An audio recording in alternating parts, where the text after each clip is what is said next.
যেহেতু সামনে রমজান মাস, আমরা সেই রমজান মাসকে কেন্দ্র করে রমজানের প্রস্তুতিমূলক বক্তব্য এখান থেকেই শুরু করবে ইনশাআল্লাহ।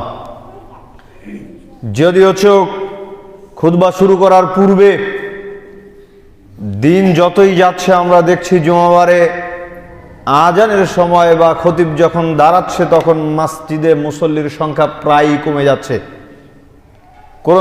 এই নীতি হওয়ার তো কথা ছিল না। যদিও পূর্বে আলহামদুলিল্লাহ আমরা সন্তুষ্টজনক মুসল্লি দেখতে পেয়েছি। তো যারা এই আজানের পূর্বে মসজিদে আসলেন তারা যদি চেষ্টা করতেন অন্তত একজনকে হলেও সঙ্গে নিয়ে আসতে পারতেন আজানের পূর্বে। চেষ্টা করেন নাই বিধায় আপনি সঙ্গে আনতে পারেন নাই। প্রত্যেকটা মানুষ আমি বিশ্বাস করি একজনকে হলেও সাথে করে নিয়ে জুমাবারে আজানের পূর্বে মসজিদে সমবেত হতে পারতেন। কোনদিন চিন্তা ভাবনা করলাম না যে একজনকে আমি জান্নাতের দিকে এগিয়ে দিয়ে যাই।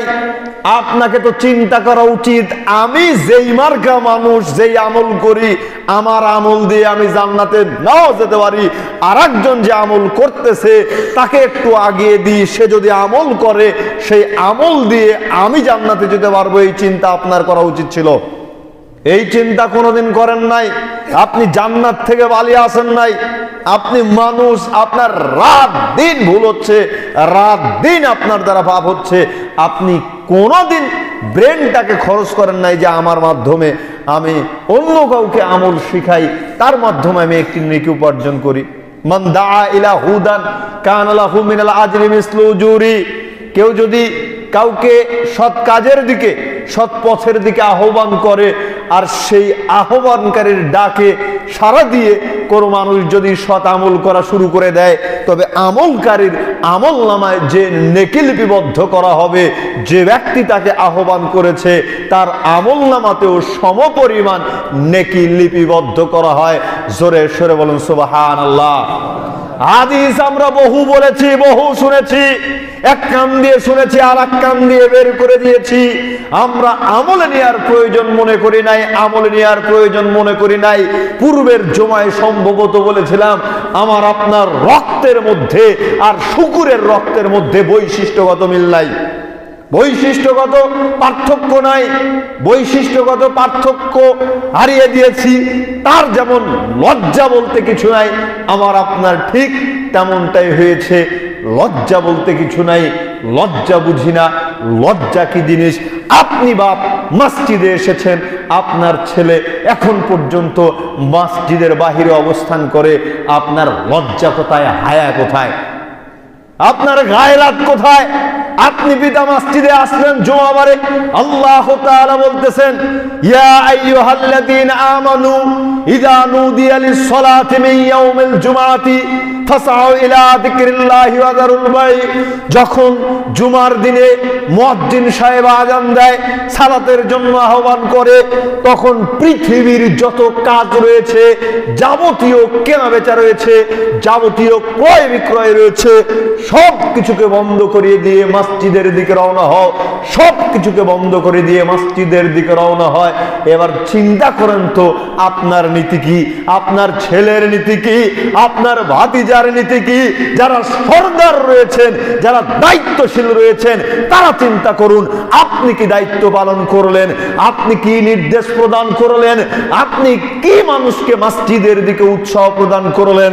আপনি তো একেবারে দায়িত্ব নেওয়ার জন্য খুব চিন্তিত, খুব লাফালাফি। জবাব আপনাকে দিতে হবে। সেই দিন আপনি জবাব দিয়েন কি দায়িত্ব আপনি পালন করলেন, কি দায়িত্ব আপনি পালন করলেন, সেদিন আপনাকে জবাব দিতে হবে। একটা বাচ্চা, দুইটা বাচ্চা, পাঁচটা বাচ্চা, 10টা বাচ্চা নিয়ে একেবারে পরিবারটাকে শক্তিশালী করে নিলেন, শক্তিশালী করে নিলেন। সেই সন্তানগুলোকে কিভাবে মানুষ করলেন, সেই সন্তানগুলোকে কিভাবে মানুষ করলেন, কিভাবে বড় করলেন, কোন পথে ছেড়ে দিয়ে গেলেন? জবাব তো আপনাকে দিতেই হবে। আপনি জবাব দিন, আপনি জবাব দিন। আজকে আমাদের মধ্যে প্রচলিত একটা কথা রয়েছে, সেটা কি? কারো যদি 2টা মেয়ে থাকে তখন বলে তোমার কয়টা বাচ্চা গো? উত্তরে দেয় 2 জান্নাতের মালিক। ঠিক না বেঠিক বলেছে? এটা উত্তর দেয় 2 জান্নাতের মালিক। মেয়ে যদি 2টা, তার যদি 2টা মেয়ে থাকে তখন বলে 2টা জান্নাতের মালিক। 3টা যদি থাকে 3টা জান্নাতের মালিক। মানে মেয়ে হলেই মনে হয় ওর জন্য জান্নাত। হাদিস তো আছে যে ব্যক্তি 2টা মেয়ে প্রতিপালন করলো তার জন্য জান্নাত। ও হাদিস এইটুকু বুঝেছে। হাদিস যে এখানেই সীমাবদ্ধ ব্যাপারটা এমন নয়, হাদিসের আরো অংশ রয়েছে। যে ব্যক্তি 2টা কন্যা সন্তান প্রতিপালন করলো, উত্তম শিক্ষা দিল, উত্তম আদব কায়দা শিক্ষা দিল, সুপাত্রে কন্যা দান করলো, তার জন্য জান্নাত, তার জন্য জান্নাত। যে ব্যক্তি 2টা কন্যা সন্তান প্রতিপালন করলো, সুপাত্রে কন্যা দান করলো এবং তাদের সাথে সুসম্পর্ক বজায় রাখলো, তাদের সাথে সুসম্পর্ক বজায় রাখলো, তাদের জন্য জান্নাত, তাদের জন্য জান্নাত। যারা পিতামাতা আছে তারা তা বলবে মেয়ের সাথে খুব ভালো সম্পর্ক আছে, মেয়ের সাথে খুব ভালো সম্পর্ক আছে। মেয়ে যখন 6 মাস পরে একদিন বাড়িতে বেড়াতে আসে, একেবারে গরুর গোশত নিয়ে এসে খাইয়ে দিই, যাওয়ার সময় 2টা 5টা মুরগি বেঁধে দিয়ে দিই, ধান চাউল 4টা করে বস্তাবন্দি করে দিয়ে দিই, নানান রকম কথা বলবেন। জামাই বিটির সাথে খুব সুসম্পর্ক বজায় রেখি, আপ্যায়ন করি, ইত্যাদি ইত্যাদি। ও এইটা তো আপনি বললেন, কিন্তু সেইটা তো বললেন না। জমি তো এখন যা কিনতেছেন, মেয়েগুলোকে বাদ দিয়ে শুধু ছেলের নামেই রেজিস্ট্রি করে দিয়ে যাচ্ছেন, ছেলের নামে রেজিস্ট্রি করে দিয়ে যাচ্ছেন। জবাব তো আপনাকে সেই দিন দিতেই হবে, দিতেই হবে। কিয়ামতের দিন এই মেয়েদের থেকে মাপ নিয়েন, কিয়ামতের দিন এই মেয়েদের থেকে মাপ নিয়েন। পৃথিবীতে যদি নসিবে না হয় মেয়েদের থেকে মাপ নিয়ে, আর সেই দিন আপনি জবাব দিয়েন, সেই দিন আপনি জবাব দিয়েন। যেই সম্পদের পৈতৃক সূত্রে অধিকারী আপনার ছেলে, যেই যতটুকু আপনি আপনার সন্তানকে ছেলেকে দিচ্ছেন তারও একটা অংশ আপনার মেয়ে পাচ্ছে। আর আপনি যে এত বোকার বোকা, এত বোকার বোকা, আপনি মরার পূর্বে কেন আপনার ছেলেকে মেয়েকে জমি লিখে দিতে গেলেন, সম্পদ লিখে দিতে গেলেন? বললেন যে মেয়েগুলো যেই খারাপের খারাপ, যদি মরে যায় একেবারে বাড়ির ভিটা সহকারে নিবে, বাড়ির ভিটা সহকারে নিবে। তাই কি করতে হবে? ছেলেটা তো অসহায়, ছেলেকে অন্তত বাড়ির ভিটাটা লিখে দিয়ে যায়।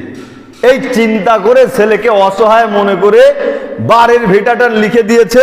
এবারে দেখা যায় 2, 4, 5 বছর পরে ছেলে কি করেছে, বাপটাকেই বাড়ি থেকে বের করে দিয়েছে যে বেরো বুড়া, বাড়ি থেকে সারাদিন ঘ্যান ঘ্যান ঘ্যান ঘ্যান, এর ভুল ধরে ওর ভুল ধরে।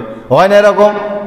বহু আছে। বলেছি মনে হয় একদিন না, যে আমাদের এলাকাতে দেখেছি একেবারে কয়েকটা ছেলে, তার মুরব্বীর হাজী সাহেবের কয়েকটা ছেলে কি করেছে, বাপের অনেক জায়গা জমি রয়েছে, বৃদ্ধ মানুষ একেবারে ছুরি ধরিয়েছে, গরু জবাই করা বড় ছুরি ধরে ছেলেগুলো ধরেছে, তাড়াতাড়ি জমি লিখে দাও, নাহলে এখনই পার করে দিব, শেষ করে দিব। আস্তাগফিরুল্লাহ। তো এই যে যেটা বলতে চাচ্ছি, ছুরি ধরেছে কিন্তু ফ্যাঁস কিন্তু চালাতে পারে নাই। কারণ কি? যত ভয় দেখাই আর যাই করি, যদি মারা যায় তাহলে তো ওদের সিদ্ধি হাসিল হচ্ছে না, ওদের যে আশা আকাঙ্ক্ষা ওটা পূরণ হচ্ছে না। পূরণ করতে হলে কি হবে? তার থেকে যে কোনো মূল্যে জমি লিখে নিতে হবে। যার কারণে ভয় দেখাচ্ছে, এটা করতেছে, সেটা করতেছে, নানান রকম কথা বলতেছে। কিন্তু জমি যদি লিখে দিয়ে দেয় তার কোনো মূল্য নেই, তার কোনো মূল্য নাই। আপনার নামে যদি জমি থাকে, আপনি বৃদ্ধ মানুষ, কিচ্ছু করতে পারেন না। মুখে কথা তো বলতে পারেন, নয়তো হাতে লিখতে পারেন। আপনাকে কেউ দেখতেছে না, আপনার থেকে জায়গা জমি দখল করে এটা করে সেটা করে নিয়ে নিতে চাচ্ছে। আরে তাও তো আপনার বাঁচার রাস্তা আছে, দেশে আইন আছে। আপনি প্রশাসনের মাধ্যমে জমিটা বিক্রি করে ব্যাংকে টাকা রেখে প্রতি মাসে মাসে আপনি নিয়ে খরচ করতে পারবেন। কিন্তু সবকিছু যদি দিয়ে দেন ছেলেকে মেয়েকে মরার পূর্বেই, তাহলে কেমন হয়ে গেল? তাহলে দেখা যাচ্ছে যে আপনি দুনিয়াতেও অপমানিত, পরকালীন জীবনেও অপমানিত। সাবধান এবং সতর্কতা অবলম্বন করুন। এখানে যেহেতু কথা বললামই, একটা কথা স্মরণ হয়ে গেল, বলতে চাই, বলা হয় না। সেটা হচ্ছে বাবা মায়েরা অনেক ক্ষেত্রে দেখা যায় যে মেয়েদেরকে বঞ্চিত করে। এমনি ভাইরা তো আছেই এক্সপার্ট, ভাইরা আছেই। ভাইরা বাপ মরার পরে যখন জায়গা জমি ভাগ করবে, তখন ভাগ করার সময় বোনদেরকে ডাকে, ডাকার পরে কি করে, সুন্দর করে সব বন্টন করে, সব ঠিক আছে, মানে একটুও কারচুপি করে নেই। তো দেখা যাচ্ছে যে 3 ভাই 3 বোন, একখানে জায়গা আছে হচ্ছে 10 কাঠা। 10 কাঠা জায়গাকে কি করেছে, 6 ভাগ করেছে। 10 কাঠা জায়গাকে 6 ভাগ করেছে। 6 ভাগ করে এখন দেখা যাচ্ছে যে 1.5 কাঠা 2 কাঠা করে জমি হচ্ছে, নাকি 1.5 কাঠা 2 কাঠা করে জমি হচ্ছে। এখন ভাই তো আর ওটা বলতে চাচ্ছে না যে বোন তুমি এই 10 কাঠা থেকে ওই হাফ কাঠা 1.25 কাঠা জমি নেওয়ার দরকার নাই, ছেড়ে দাও। এটা তো সরাসরি বলার সাহস পাচ্ছে না, তাই কি করেছে, দাগে দাগে ভাগ করেছে। যতগুলা জমি আছে, 5 কাঠা হোক 10 কাঠা হোক 1 বিঘি হোক, প্রত্যেক জমির মধ্যে দিয়ে দিছে সবগুলোকে ঢুকিয়ে। এখন বোন বেচারা নাসরবান্দা সরাসরি প্রতিবাদও করতে পারলো না। এখন বলতেছে ভাই এই 1 দাগে না দিয়ে তুমি আমাকে আলাদা 1 দাগ দাও, একটু কম ঘুরেই দাও। ও নাসরবান্দা উপায় নাই, ভাইয়ের কাছে দুর্বল।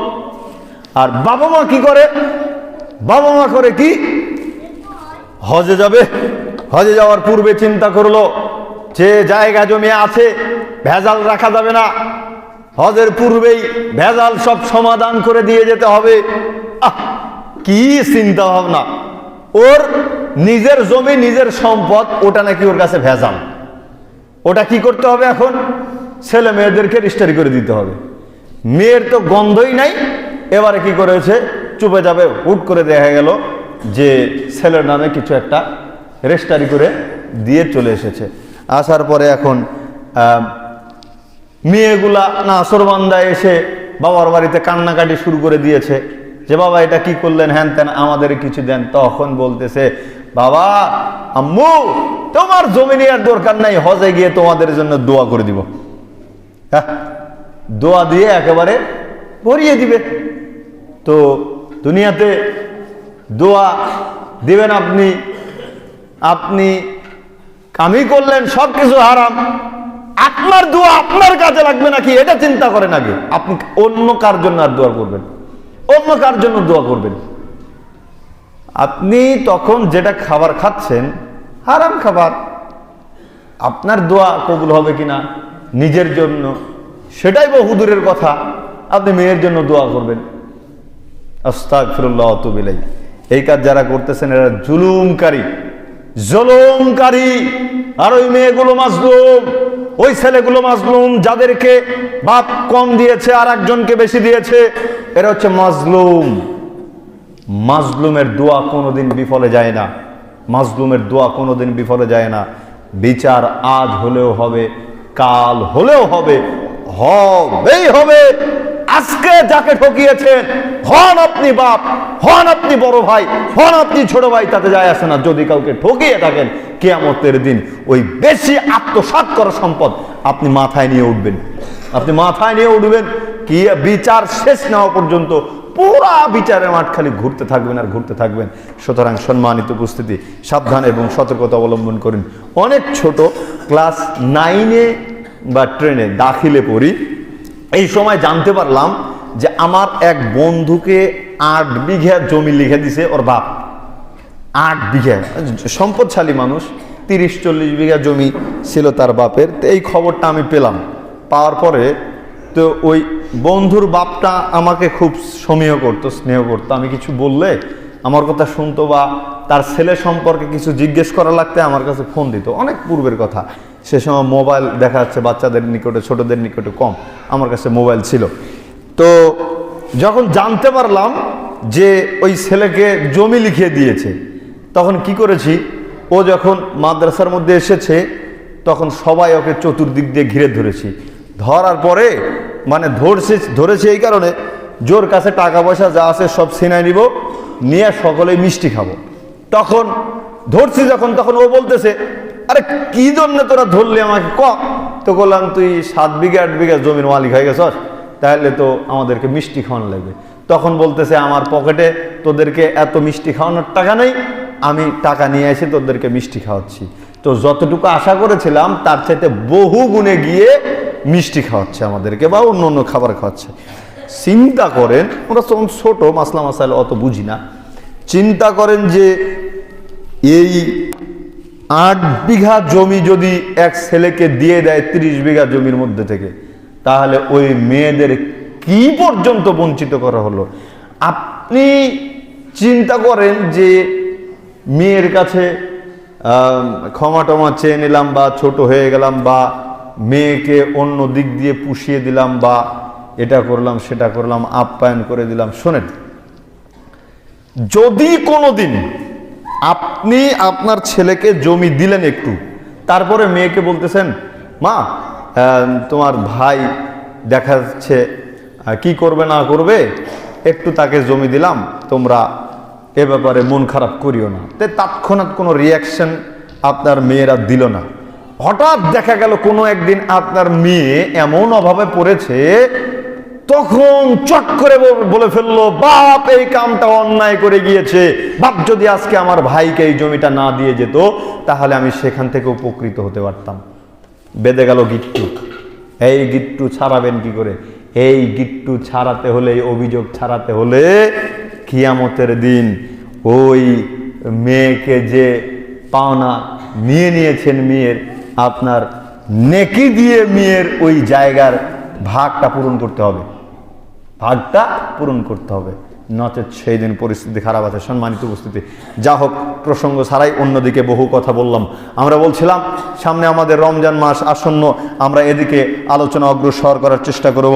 আল্লাহ সুবহানাহু ওয়া তাআলা আমাদেরকে কবুল করে নিক, আমিন। মহান আল্লাহ বলেন, ইয়া আইয়ুহাল্লাযীনা আমানু, হে ঈমানদারগণ যারা ঈমান আনয়ন করেছো। এখানে চিন্তা করলাম যে অন্যান্য বছর রমজান মাস শুরু হলে বক্তব্য রমজানের উপরে দিয়েই, কিন্তু এইবার চিন্তা করলাম না, আমাদেরকে পূর্ব প্রস্তুতিমূলক আমরা পূর্ব থেকে আলোচনা শুরু করব। দেখেন, প্রথম যেই কথাটি, যেই আয়াতের মাধ্যমে আমরা জানতে পেরেছি রমজানের সিয়াম আমাদের উপরে ফরজ, এই আয়াতে সর্বপ্রথম আল্লাহ তাআলা ডাক দিলেন হে ঈমানদারগণ। কাদেরকে ডাক দিলেন? ঈমানদারদেরকে ডাক দিলেন। আল্লাহ তাআলা বললেন, হে ঈমানদারগণ যারা ঈমান আনয়ন করেছো, কুতিবা আলাইকুমুস সিয়াম, তোমাদের উপরে সিয়ামকে ফরজ করা হয়েছে। তাহলে কাদের উপরে সিয়ামকে ফরজ করা হয়েছে? ঈমানদারদের উপরে। যারা নামাজ পড়ে না তারা মুসলমান নাকি কাফের? হ্যাঁ, একসাথে বলতে কষ্ট হচ্ছে। যারা নামাজ পড়ে না তারা মুসলমান নাকি কাফের? কাফেরদের উপরে কি সিয়াম ফরজ? না, কোশ্চেন কালেও নয়। যারা ঈমানদার তাদের উপরে সিয়াম ফরজ। আল্লাহ তাআলা ডাক দিয়ে বলতেছেন, হে ঈমানদারগণ তোমাদের উপরে সিয়ামকে ফরজ করা হয়েছে, কামা কুতিবা আলাল্লাযীনা মিন ক্বাবলিকুম, যেমন তোমাদের পূর্ববর্তীদের উপরে সিয়ামকে ফরজ করা হয়েছিল, লাআল্লাকুম তাত্তাকুন, যাতে করে তোমরা আল্লাহ ভীতি অর্জন করতে পারো, যাতে করে তোমরা তাকওয়া অর্জন করতে পারো। কঠিন বাক্য গুরুত্ব দিয়ে বোঝার চেষ্টা করেন। প্রথমত আল্লাহ তাআলা ঈমানদারদেরকে ডাক দিয়ে বললেন, ঈমানদাররা শোনো, আমি তোমাদের উপরে সিয়ামকে ফরজ করেছি, আর এই ফরজ করার কারণ হচ্ছে এই সিয়াম পালনের মাধ্যমে তোমরা তাকওয়া অর্জন করতে পারবে, আল্লাহ ভীতি অর্জন করতে পারবে। এবারে আপনাকে লক্ষ্য করতে হবে, পুরাটা মাস আপনি সিয়াম পালন করলেন, সিয়াম পালন করার পরে যদি দেখা যায় আপনার রমজানের পরে চাঁদ যখন উদিত হয়, ঈদের দিনে যখন আপনি আমি বের হই, বের হওয়ার সময়ে যদি দেখা যায় যে আপনি পটকাবাজি করতেছেন, আপনার সন্তানকে পটকাবাজি করতে উদ্বুদ্ধ করতেছেন, আপনি গান বাজনা করতেছেন, গার্লফ্রেন্ড নিয়ে বের হয়েছেন, নোংরামি তো জড়িয়ে পড়েছেন, তবে বুঝতে হবে যে আপনি তাকওয়া অর্জন করতে পারেন নাই। আর তাকওয়া অর্জন করতে পারেন নাই বিধে, পারেন নাই মানে আপনার সিয়াম আপনার উপরে কোনো কাজ করে নাই, আপনার সিয়াম গ্রহণযোগ্য হয় নাই। যদি হতো তাহলে রমজানের পরেও দেখা যেত আপনার মধ্যে সেই রমজানের প্রস্তুতি, রমজানের তাকওয়া আছেই আছে। আপনি মানুষকে ভেজাল পণ্য বিক্রি করতেন না, আপনি পেঁয়াজকে ছোট বড় মিক্সার করে বিক্রি করতেন না, আপনি দুধের মধ্যে লুকিয়ে পানি মিশিয়ে বিক্রি করতেন না, কারণ আপনার মধ্যে রমজানের গুরুত্ব ঢুকে গিয়েছে, তাকওয়া ঢুকে গিয়েছে। এই কারণে কাজ করতে গেলে আপনার মধ্যে আল্লাহ ভীতি জাগ্রত হয় যে আমার দ্বারা যেন কোনো পাপ সংগঠিত না হয়, আমার দ্বারা যেন কোনো অপরাধ সংগঠিত না হয়। কি দিয়ে বুঝাই সিয়ামের গুরুত্ব কত বেশি, সিয়ামের গুরুত্ব কত বেশি। আবু সাইদ খুদরি রাদিয়াল্লাহু তাআলা আনহু বলতেছেন, আল্লাহর নবী বলেছেন, মান সামা ইয়াওমান ফি সাবিলিল্লাহ, যে ব্যক্তি একমাত্র বিশ্ব প্রতিপালক আল্লাহ তাআলার সন্তুষ্টির জন্য একটা সিয়াম পালন করবে, একটা সিয়াম পালন করবে, বা'দাল্লাহু ওয়াজহাহু আনিন নারি 70 খরিফা, তবে আল্লাহ সুবহানাহু ওয়া তাআলা ওই সায়েম ব্যক্তির মুখমণ্ডল এবং জাহান্নামের মাঝখানে ওই সায়েম ব্যক্তির মুখমণ্ডল হতে জাহান্নামকে দূরে সরিয়ে দিবেন। জাহান্নামের মধ্যে আর ওই সায়েম ব্যক্তির মধ্যে পার্থক্য ঘটিয়ে দিবেন 70 বছরের পথ। জোরে সরে বলুন সুবহানাল্লাহ। একটা সিয়ামের মর্যাদা এত বেশি, একটা সিয়ামের গুরুত্ব এত বেশি, এখানে শেষ নয়। আল্লাহর নবী অন্য এক বিবরণীতে বলতেছেন, মান সামা ইয়াওমান ফি সাবিলিল্লাহ, যে ব্যক্তি আল্লাহর সন্তুষ্টির জন্য একটা সিয়াম রাখলো, আল্লাহকে খুশি করার জন্য একটা সিয়াম পালন করলো, জাআলাল্লাহু বাইনান নারি ওয়া জাআলাল্লাহু বাইনাহু ওয়া বাইনান নারি খন্দাকুন কামা বাইনাস সামাই ওয়াল আরদি, তবে আল্লাহ সুবহানাহু ওয়া তাআলা ওই সায়েম ব্যক্তি এবং জাহান্নামের মাঝখানে একটা গর্ত খনন করবেন, একটা পরিখা খনন করবেন, একটা খাদ তৈরি করে দিবেন, যেই গর্তের পরিধি, যেই গর্তের ব্যবধান 70 বছরের পথ। জোরে সরে বলুন সুবহানাল্লাহ। হাদিসের গুরুত্ব আপনাকে কি করে বুঝাই? একটা সিয়াম পালন করলেন মানে জাহান্নাম আপনার থেকে 70 বছরের দূরে চলে গেল। একটা সিয়াম পালন করলেন মানে আপনার আর জাহান্নামের মাঝখানে একটা গর্ত তৈরি করা হলো, যেই গর্তের গভীরতা আসমান এবং জমিনের সমান। এই গর্তের হাদিসটা অনেকে আমাদের বুঝতে সমস্যা হয় যে এইটা আবার কি ধরনের ফজিলত, তাই না? অনেকেই চিন্তা করেন। তো পুরাতন রাজা আমলের বাড়িঘর যেখানে দেখবেন সেইখানে তারা একটা কৌশল অবলম্বন করত শত্রু থেকে বাঁচার জন্য, শত্রু থেকে বাঁচার জন্য কৌশল অবলম্বন করত। আমাদের নাটোরের রাজবাড়ি গেলে এখনো দেখতে পারবেন সেই কৌশলটা কি, শত্রুরা যাতে করে খুব সহজে আক্রমণ করতে না পারে এই কারণে পুরা রাজবাড়ির চতুর্দিক দিয়ে পুকুর তৈরি করা আছে। আছে না নাই? আছে। পুকুর থাকলে কি হবে, শত্রু এসে সরাসরি রাজবাড়িতে ঢুকতে পারবে না। যে গেট আছে সেই গেট দিয়ে আসতে হবে, নয়তো পুকুর সাঁতরিয়ে আসতে হবে। আর পুকুর সাঁতরাতে লাগলে কি হবে, যারা রাজবাড়ির লোকজন আছে তারা ওই শত্রুদেরকে ঘায়েল করে ফেলবে পূর্বে থেকেই। তাহলে বোঝা যাচ্ছে শত্রু থেকে বাঁচার জন্য পুকুর তৈরি করা হয়। দুনিয়ার এটি সামান্য নগণ্য, কিন্তু একটা সিয়ামের মর্যাদা এত বেশি। আল্লাহ সুবহানাহু ওয়া তাআলা সায়েম ব্যক্তি এবং জাহান্নামের মাঝখানে গর্ত তৈরি করেন, যেই গর্তের ব্যবধান দূরত্ব আসমান এবং জমিনের দূরত্ব সমপরিমাণ। সুবহানাল্লাহ। একটা সিয়ামের মর্যাদা এত বেশি, এত বেশি। উমামা বাহিলি রাদিয়াল্লাহু তাআলা আনহু বলেন, রাসূল সাল্লাল্লাহু আলাইহি ওয়াসাল্লামকে জিজ্ঞেস করা হলো, মুরনি বিআমাল, আল্লাহর নবী আমাকে একটা আমল সম্পর্কে বলুন, আমাকে একটা আমল শিখিয়ে দিন। তখন আল্লাহর নবী বলতেছেন, আলাইকা বিসসাওমি, হে উমামা বাহিলি তুমি সিয়াম পালন করো। ফাইন্নাহু লা ইদলা লাহু, কেননা ইবাদতের জগতে সিয়ামের সমপর্যায়ে পৃথিবীতে কোনো ইবাদতই নেই। সুবহানাল্লাহ। হাদিসের ভাষা কি বুঝলেন? আল্লাহর নবী বললেন ইবাদতের জগতে সিয়ামের সমপর্যায়ে পৃথিবীতে কোনো ইবাদতই নেই। আমরা অনেক সময় ইবাদতের দৃষ্টান্ত দেই, এই ইবাদত সেই ইবাদতের মতো, দুনিয়ার দৃষ্টান্ত দেই অমুকের ফসল তমুকের ফসলের মতো। কিন্তু আল্লাহর নবী বললেন এই সিয়াম এমন একটা ইবাদত যেই ইবাদতের সমপর্যায়ে একই রকমের ইবাদত পৃথিবীতে আর দ্বিতীয় কোনোটাই নেই। পুনরায় জিজ্ঞেস করা হলো আল্লাহর নবী মুরনি বিআমাল, একটা আমল সম্পর্কে বলুন। তখন আল্লাহর নবী বলে উঠলেন আলাইকা বিসসাওমি, সিয়াম পালন করো, ফাইন্নাহু লা ইদলা লাহু, ইবাদতের জগতে সিয়ামের সমপর্যায়ে পৃথিবীতে কোনো ইবাদত নেই।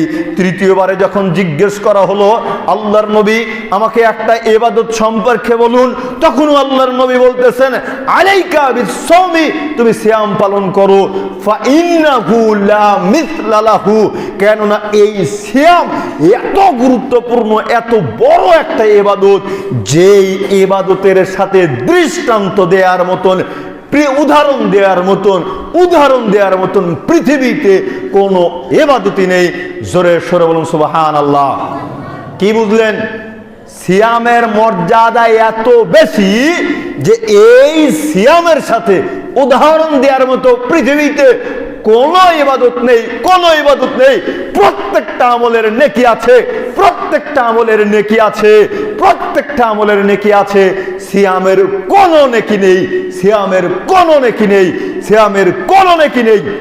সিয়ামের মর্যাদা, সিয়ামের প্রতিদান, সিয়ামের মর্যাদা, সিয়ামের প্রতিদান সরাসরি জান্নাত, সরাসরি জান্নাত। সুবহানাল্লাহ। কি বুঝলেন? একটাই মাত্র ইবাদত, একটাই মাত্র ইবাদত, যেই ইবাদত করলে আপনি সরাসরি জান্নাত পাবেন। আল্লাহ সুবহানাহু ওয়া তাআলা এই রমজানের গুরুত্ব আমাদেরকে বোঝার তৌফিক দান করুক, আমিন। এবং রমজানের পূর্ব প্রস্তুতিমূলক সবাইকে উদাত্ত আহ্বান জানাচ্ছি, যারা বেনামাজি একেবারে কি বলে ছদ্মবেশী কাফের আছেন, বেনামাজির ছদ্মবেশী কাফের, নামাজ পড়েন না কিন্তু মুসলমান বলে দাবি করেন, এই সমস্ত ছদ্মবেশী যারা কাফের আছেন, উদাত্ত আহ্বান জানাচ্ছি অতি দ্রুত আপনারা সালাত আদায় করা শুরু করুন। যেহেতু সামনে রমজান মাস, একটা মাস আমাদেরকে অতিক্রম করতে হবে সম্পূর্ণ ইবাদতের মাধ্যমে। আল্লাহ সুবহানাহু ওয়া তাআলা আমাদেরকে কবুল করে নিক, আমিন। ওয়া আখিরু দাওয়াহুম আলহামদুলিল্লাহি রাব্বিল আলামিন। আলহামদুলিল্লাহি ওয়াহদা ওয়াসসালাতু ওয়াসসালামু আলা মান লা নাবিয়্যা বা'দা ফা'লাম আন্নাহু লা ইলাহা ইল্লাল্লাহ। আল্লাহ তাআলা বলতেছেন যে মুহাম্মদ সাল্লাল্লাহু আলাইহি ওয়াসাল্লাম, আপনি জ্ঞান অর্জন করুন আল্লাহ ব্যতীত কোনো মাবুদ নেই। নবী মুহাম্মদ সাল্লাল্লাহু আলাইহি ওয়াসাল্লাম বলতেছেন বাল্লিগু আন্নী ওয়ালাউ আয়াহ, আমার একটা কথা জানা থাকলেও তোমরা সেটা মানুষের নিকটে প্রচার করো। ওয়াহাদিসু আন বানি ইসরাইল, বানি ইসরাইলের কাহিনী কও, এতেও কোনো সমস্যা নেই।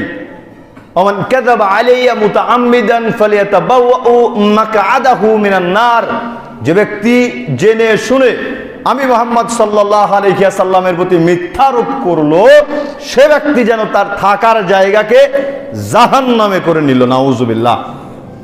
তাহলে এখানে আল্লাহর নবী বললেন একটা কথা যদি জানা থাকে, মানে হাদিস জানা থাকে, আল্লাহর নবীর কথা জানা থাকলে সেটা মানুষের নিকটে প্রচার করে দাও, সেটা আল্লাহর নবীর কথা হতে হবে।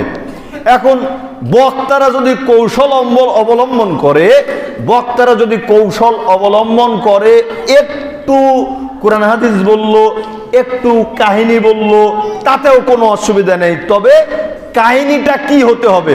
ওয়াহাদিসু আন বানি ইসরাইল, বানি ইসরাইলের, বানি ইসরাইলের কাহিনী বলো, এতে কোনো অসুবিধা নেই। বানি ইসরাইলের কাহিনী বললেও কোনো সমস্যা নেই। তবে সেই বানি ইসরাইলের কাহিনীরও দলিল থাকতে হবে। দলিলবিহীন বানি ইসরাইলের কাহিনীও গ্রহণযোগ্য নয়, দলিলবিহীন বানি ইসরাইলের কাহিনীও গ্রহণযোগ্য নয়। এরপরে সতর্কতা দিলেন, সতর্কতা আল্লাহর নবী জানিয়ে দিলেন ওমান কাযাবা আলাইয়া মুতাআম্মিদান ফালিয়াতাবাওয়াউ মাকআদাহু মিনান নার, কেউ যদি আমি মুহাম্মদ সাল্লাল্লাহু আলাইহি ওয়াসাল্লামের নামে কোন মিথ্যা কথা চালিয়ে দেয়, বক্তব্যের মাঝে হাদিস বলে চালিয়ে দেয়, কোরআন বলে চালিয়ে দেয়, তবে কি হবে? সে তার থাকার জায়গাকে জাহান্নামে বানিয়ে নিল। নাউজুবিল্লাহ, আস্তাগফিরুল্লাহ। এখন হাদিসের সাথে যদি বর্তমান যুগের বক্তাদেরকে একটু মিলানো যায়, তবে কি দেখতে পারবেন বলেন তো দেখি? অধিকাংশ বক্তা আল্লাহর নবীর হাদিস প্রচার করতেছে নাকি নিজের মন গড়া কিচ্ছা কাহিনী প্রচার করতেছে? বলেন তো দেখি। কিচ্ছা কাহিনী প্রচার করতেছে। আর আপনাদেরই কি বলবো, আপনারাই শুনতে শুনতে অভ্যস্ত, আপনারাই শুনতে শুনতে অভ্যস্ত। একেবারে কত যে বক্তা আছে, এরা কি করে? মাহফিলের প্যান্ডেলে উঠে গান গায়। গান গায় না? গোলাম রব্বানি চিনেন নাকি? গোলাম রব্বানি কি আরে গান গায়, আবার মুরগি না মুরগ মাইকের সামনে নিয়ে এসে প্যাক প্যাক করে ডাকায়। নাউজুবিল্লাহ, আস্তাগফিরুল্লাহ। ও তো প্রথমত ভুল করেছে। তা আপনারা কারা? আপনারাও তো সেখানেই বসে থাকেন, আপনারাই তো শুনেন। বেয়াকুব কোথাকার! জাহেলিয়াত কোন পর্যায়ে, ওই জায়গাটা বুঝেন। যেখানে কোরআন হাদিসের কথা হয় ওই জায়গাটার গুরুত্ব বুঝেন। ওই জায়গার গুরুত্ব বুঝেন নাই, না বুঝার কারণে এদের আলোচনা শুনেন, এদেরকে নিয়ে আসেন।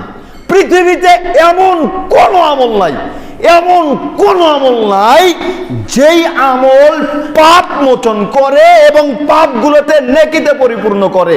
এমন কোন আমল নাই, শুধুমাত্র একটাই আমল, শুধুমাত্র একটাই আমল যেখানে কোরআন হাদিসের কথা শুনবেন, শোনার পরে উঠবেন, ওঠার পরে আল্লাহ বলে এদেরকে মাফ করলাম, যারা শ্রোতা ছিল এদেরকে মাফ করলাম। মাফ তো করলামই, যত পাপ ছিল সমস্ত পাপকেই নেকিতে পরিপূর্ণ করে দিলাম। সুবহানাল্লাহ। এখন বলেন দেখি, যেই মঞ্চের উপরে বলা হচ্ছে আল্লাহ দিছে কি, দান করছে 10, আল্লাহ তাক তুই জান্নাত দিস ফসাফস, নাউজুবিল্লাহ বললেন না? বলেন, যেই মঞ্চ থেকে এই কথা বলা হয় ওই মঞ্চের ওই শ্রোতাদেরকে আল্লাহ এই কথা বলবেন? কি এগুলা মুখেই আসে না। টাকা দিছে 20, আল্লাহ তুই তাক জান্নাত দিস, সুন্দর জান্নাত দিস। আল্লাহর শানে, আল্লাহর মানে, আল্লাহর মর্যাদা এই কথাগুলো যায়, আল্লাহর মর্যাদা এই কথাগুলো যায়। গান শেখাচ্ছে, গান শেখাচ্ছে। আপনি গান বাজনা বাজান না, আপনার ছেলেটা হুট করে দেখা যাচ্ছে গান বাজনা বলতেছে, গান বাজনা বলতেছে। জিজ্ঞেস করলে অমুক হুজুর বলতেছে। আমার প্র্যাকটিক্যাল আমার বাচ্চা দেখে চট করে গান বলতেছে। ও জানে যে আলেমরা স্বাভাবিকভাবে গান বলে না, তো দেখেছে ফেসবুকে, দেখার পরে চট করে বল, কি ব্যাপার বললি? আব্বা তো হুজুরি গেলো। এই হুজুর গেলে মানে? তা বুঝতে পারলাম যে কোনো একটা এই বক্তার বক্তব্য থেকে এটা শুনেছে। তাহলে এই জালসাগুলো থেকে, এই মাহফিলগুলো থেকে জাতির কি কল্যাণ হবে, কি উপকার হবে? বলেন, কি উপকার হবে? রাত দিন মানুষকে হাসাচ্ছে। আপনারাই বলবেননি, খুব সুন্দর কথা বলে, মানুষজন খুব তৃপ্তি সহকারে শুনে, মানুষজন খুব খুশি করার জন্য মাহফিল হলো নাকি? খুশি করার জন্য মাহফিল নয়। কমেডি করে, খুব হাসায়। আরে কমেডি দেখা লাগবে, কৌতুক দেখা লাগবে। মোবাইলে দেখেন, কৌতুক দেখেন নাই? হারুন ক্যাসেঞ্জারের শোনেন নাই? হারুন ক্যাসেঞ্জারের সেই কৌতুক, গাছে উঠছে, বাতাস আইছে, বাতাস আসার পরে বলতেছে একটা উট কুরবানি করব, নাম আর করে দাও নাকি? তারপরে কি একটা ফরম কুরবানি দিব, একটা গরু, একটা ডিম, এটা সেটা ছোটবেলায় শুনেছি। তো সেখানেও সে একটা ধারাবাহিকতা বজায় রেখেছে জুমার দিনের ফজিলত সম্পর্কে। এই কমিটির তার একটু শিক্ষা ছিল, কিন্তু একই শেখাচ্ছে। আমি একজনের নাম নিয়েছি বিদায় একজনই ইন্ডিকেট, ব্যাপারটা এমন নয়, বহু আছে। আমি অবাক হয়েছিলাম আপনাদের থেকে শুনে। একজন আমাকে বলতেছিল প্রথম দিকে যে হুজুর হাফিজুর রহমান কুয়াকাটাক দাওয়াত দিলি আসে। হাফিজুর রহমান তার সেরা তার কাটা চিনেন নাকি? ওই যে বক্তব্য দিতে দিতে কি যেন কি লাভ দিয়ে গাছে উঠে, আকাশে উঠে, বাঁশ দিয়ে বয়ে উঠে বান্দরের মতো। এরা যদি জাতির বক্তা হয় তবে জাতির কি পরিস্থিতি হবে, কি পরিস্থিতি হবে। যা হোক, সম্মানিত উপস্থিতি, মূল প্রসঙ্গে আসে। সেটা হচ্ছে আমাদের কোনাবাড়িয়া কেন্দ্রীয় জামে মসজিদের বিগত 2-3 বছরের মাহফিল আপনাদের কাছে কেমন লেগেছে আপনারা একটু বলেন তো। ভালো লেগেছে না খারাপ লেগেছে? আলহামদুলিল্লাহ বলেন দেখি। এই 2 বছরে কাউকে, কোন সম্প্রদায়কে কোনো উস্কানি দেওয়া হয়েছে মাহফিল থেকে? আলহামদুলিল্লাহ। মাহফিল থেকে উস্কানি দেওয়া হয়েছে? আলহামদুলিল্লাহ হয়নি। আমরা চেয়েছি ধর্মীয় মাহফিল, সেখানে শুধুমাত্র ধর্মের কথা হবে, শুধুমাত্র ধর্মের কথা হবে, কোরআন হাদিসের কথা হবে, কোরআন হাদিসের কথা হবে। আলহামদুলিল্লাহ বিগত 2 বছর খুব সুন্দরভাবে কোরআন হাদিসের কথা হয়েছে। মুরব্বীদের মুখ থেকে শুনেছি যে কোনো ভেজাল নাই, নির্ভেজাল কোরআন হাদিসের কথা আমরা শুনে এসেছি, নির্ভেজাল কোরআন হাদিসের কথা আমরা শুনে এসেছি। আলহামদুলিল্লাহ এবারের নতুন দায়িত্বশীলরা কি করেছে জানেন?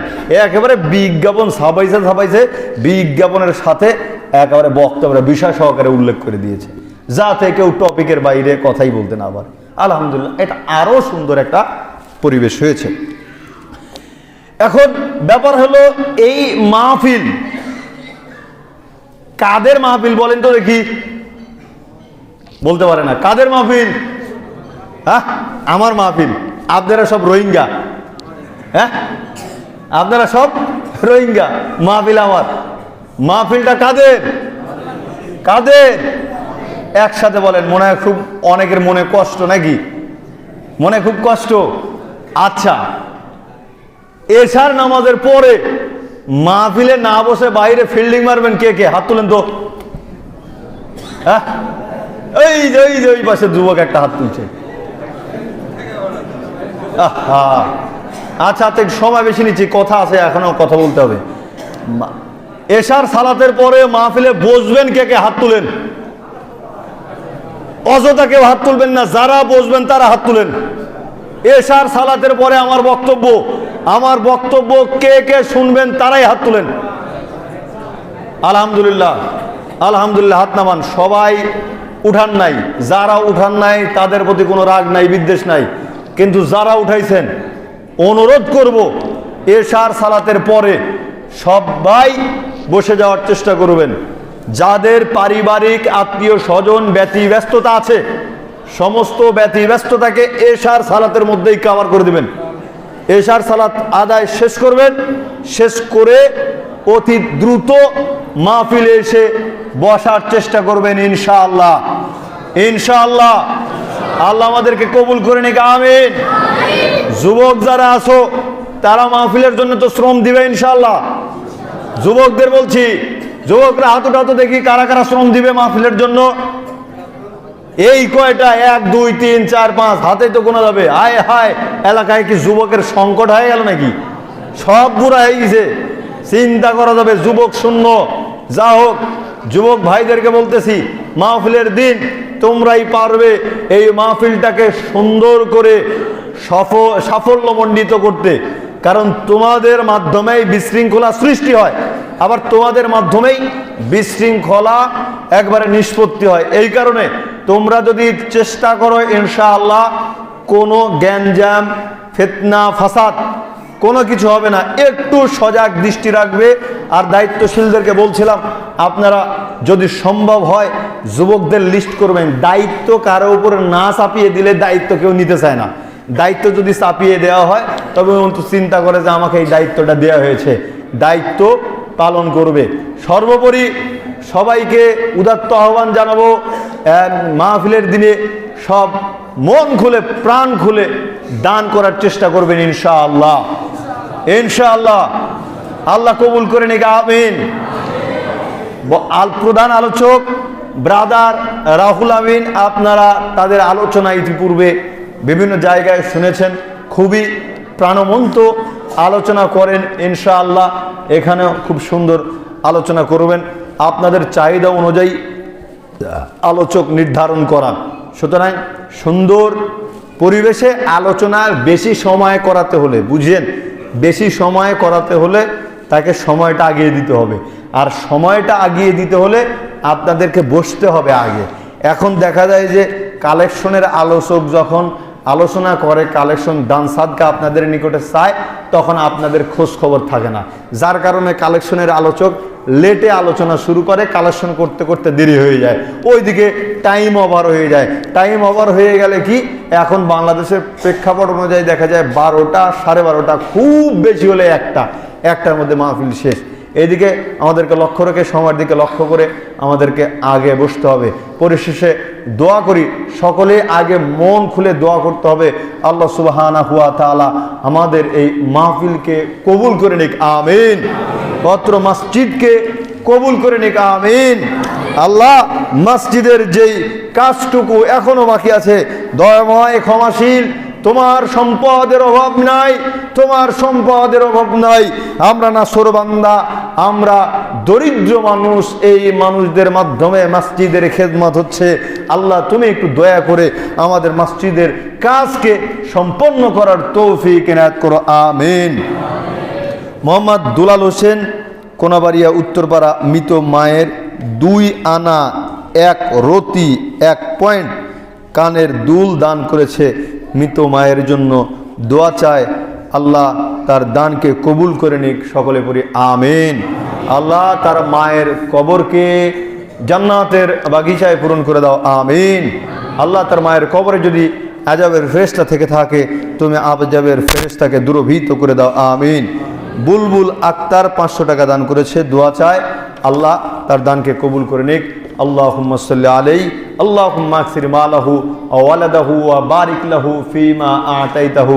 পরিশেষে আবারও বলতেছি, সকল দ্বিধাদ্বন্দ্ব ভুলে গিয়ে আপনারা সবাই মাহফিলের দিন নিজের মাহফিল মনে করে মাহফিলকে যেভাবে সুন্দর সাবলীলভাবে সাফল্যমণ্ডিত করা যায়, বাস্তবায়ন করা যায়, সকলেই আপ্রাণ চেষ্টা করবেন। আল্লাহ সুবহানাহু ওয়া তাআলা আমাদের খালেস নিয়তকে কবুল করে নিক, আমিন। ওয়া আখিরু দাওয়াহুম আলহামদুলিল্লাহি রাব্বিল আলামিন। ইবাদাল্লাহ, ইন্নাল্লাহা ইয়া'মুরুকুম বিল আদলি ওয়াল ইহসান ওয়া ইতা'i যিল কুরবা ওয়া ইয়ানহা আনিল ফাহশাই ওয়াল মুনকারি ওয়াল বাগyi ইয়া'iযুকুম লাআল্লাকুম তাযাক্কারুন। ফাযকুরুল্লাহা ইয়াযকুরুকুম ওয়া উদউহু ইস্তাজিব লাকুম ওয়া লা যিকরুল্লাহি তাআলা আ'লা ওয়া আযম আকবার।